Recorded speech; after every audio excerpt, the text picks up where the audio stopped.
ফরিদপুরে ভারতের মিডিয়ায় অপপ্রচারের প্রতিবাদের সভা ও শেখ হাসিনাকে পালিয়ে যেতে দেওয়া ঠিক হয় নাই, পিঙ্কু। ফরিদপুর প্রতিনিধির তথ্যে বিস্তারিত।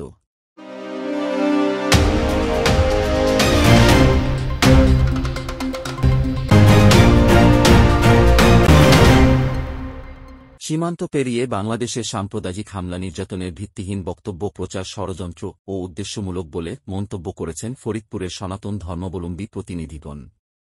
শনিবার 14 ডিসেম্বর বিকেলে ফরিদপুরে বিএনপির এক ৩০ দফা বাস্তবায়ন ও সাম্প্রদায়িক সম্প্রীতি রক্ষা সম্পর্কিত এক মতবিনিময় সভায় বক্তাগণ একথা বলেন। স্থানীয় যুবদলের উদ্যোগে সভায় প্রধান অতিথি হিসেবে উপস্থিত ছিলেন জাতীয়তাবাদী যুবদলের কেন্দ্রীয় নির্বাহী কমিটির সাবেক সহসভাপতি মাহবুবুল হাসান ভূঁইয়া পিঙ্কু।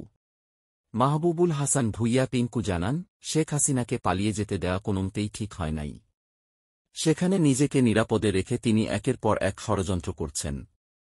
লাখো কর্মীদের বিপদে ফেলে পালিয়ে যাওয়া হাসিনা এখন দেশের 18 কোটি মানুষকে বিপদে ফেলতে উদ্যত হয়েছে।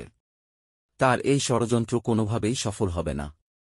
এদেশের হিন্দু মুসলিম নির্বিশেষে সকলে এক কাতারে দাঁড়িয়ে তার এই সকল ষড়যন্ত্র নস্যাৎ করে দিবে। সভায় অন্যান্যের মধ্যে বক্তব্য দেন জেলা পূজা উদযাপন কমিটির নেতা ননী গোপাল বিশ্বাস, চৌধুরী বাড়ি দুর্গা পূজা ও লোকনাথ মন্দিরের পুরোহিত যোগেশ ব্যানার্জি, যুবদল নেতা দেলোয়ার হোসেন দিদার, শাহরিয়ার হোসেন জুয়েল, মোফাজ্জল শেখ প্রমুখ। দেশের কাছে আমাদের দেশটাকে তাদের মুখে খাবার হিসাবে তুলে দিয়েছিল, সেই পার্শ্ববর্তী দেশও তারা এখনো বিশ্বাস করতে পারছে না যে তাদের ষড়যন্ত্র ইতিমধ্যে নস্যাৎ করে দিয়েছে নিজের মানুষ। যার ফলশ্রুতিতে এখনো বিভিন্ন রকম ষড়যন্ত্রে তারা লিপ্ত হয়েছে। ওই পরাজিত সৈনিকদের প্রধান শেখ হাসিনা পালিয়ে পার্শ্ববর্তী একটি দেশে গিয়ে তার নেতা কর্মীদেরকে এই দেশে ফেলে রেখে তারপরে পালিয়ে গিয়ে ওখান থেকে আবার ষড়যন্ত্র করছে। অথচ যদি নেতা হতে হয়, নেতা কর্মীদেরকে ফেলে গেলে সে কি কোনো নেতা হয়? অথচ এই দেশের এই আওয়ামী লীগের লক্ষ লক্ষ নেতা কর্মীকে আজকে বিপদের মুখে ঠেলে দিয়ে তাদের নেতা নামের কলঙ্ক এই হাসিনা পালিয়ে গিয়ে আবার বাংলাদেশের বিরুদ্ধে ষড়যন্ত্র লিপ্ত হয়েছে।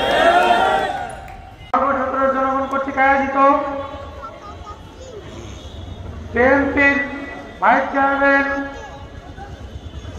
যোগাযোগ করতে আমরা দুর্গা পূজার সময় আমাদের সাথে থাকতে আমাদের যে কোনো ব্যাপারে অর্থ করে দিয়ে সাহস দিয়ে লোকজন দিয়ে সব দিয়ে আমাদের সাথে একসাথে অনুষ্ঠান করার সহযোগিতা করছে।